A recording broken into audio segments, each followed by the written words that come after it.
തെരഞ്ഞെടുപ്പ് തോൽവിക്ക് പിന്നാലെ കണ്ണൂരിൽ പി ജയരാജനെ അനുകൂലിച്ച് വീണ്ടും ഫ്ലക്സ് ബോർഡ്. അഴീക്കോട് കാപ്പിലെപ്പീടിക ജംഗ്ഷനിലാണ് ഫ്ലക്സ് ബോർഡ് പ്രത്യക്ഷപ്പെട്ടത്. പി ജയരാജനെ പാർട്ടി നേതൃത്വത്തിലേക്ക് തിരികെ എത്തിക്കണമെന്നാണ് സമൂഹ മാധ്യമങ്ങളിൽ ഉൾപ്പെടെ ഉയരുന്ന ആവശ്യം. കണ്ണൂരിലെ CPM രാഷ്ട്രീയത്തിൽ ഒരിക്കൽ കൂടി PJ വികാരം അണികൾ ഉയർത്തുകയാണ്. നേരത്തെ വ്യക്തിപൂജാ വിവാദത്തിന്റെ പേരിൽ നേതൃത്വം ഒതുക്കിയ PJ ആർമി മെല്ലെ മെല്ലെ വീണ്ടും തലപൊക്കുന്നു. നിയമസഭാ തെരഞ്ഞെടുപ്പ് തോൽവിക്ക് പിന്നാലെ സംസ്ഥാന സെക്രട്ടറി MV ഗോവിന്ദനെയും ജില്ലാ സെക്രട്ടറി KK രാഗേഷിനെയും നേതൃസ്ഥാനത്ത് നിന്നും മാറ്റണമെന്ന് സമൂഹ മാധ്യമങ്ങളിൽ പ്രചാരണം നടക്കുന്നു. CPM അംഗങ്ങളും കീഴ്ഘടകങ്ങളിലെ നേതാക്കളും പരസ്യമായി പ്രതികരിക്കുകയാണ്. ഈ ഘട്ടത്തിലാണ് പി ജയരാജനെ വീണ്ടും നേതൃനിരയിൽ സജീവമാക്കണമെന്ന ആവശ്യം ശക്തമാകുന്നത്. കണ്ണൂർ അഴീക്കോട് കാപ്പിലെപ്പീടിക ജംഗ്ഷനിലാണ് പി ജയരാജനെ അനുകൂലിച്ച് ഫ്ലക്സ് ബോർഡുകൾ സ്ഥാപിച്ചത്.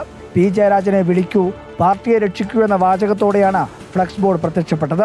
കഴിഞ്ഞ ദിവസം മട്ടന്നൂർ കോളയാടും പി ജയരാജനെ അനുകൂലിച്ച് ഫ്ലക്സ് ബോർഡുകൾ ഉയർന്നിരുന്നു. പുറത്ത് ഉയരുന്ന ഫ്ലക്സ് ബോർഡുകളും പ്രതികരണങ്ങളുമൊക്കെ പാർട്ടിക്കകത്തും പ്രതികരണങ്ങൾ ഉണ്ടാക്കുമെന്ന കാര്യത്തിൽ സംശയമില്ല. വരും ദിവസങ്ങളിൽ ചേരുന്ന ജില്ലാ കമ്മിറ്റി യോഗങ്ങളിലും വലിയ രീതിയിൽ ചർച്ചകൾ നടക്കും. റിപ്പോർട്ടർ, കണ്ണൂർ.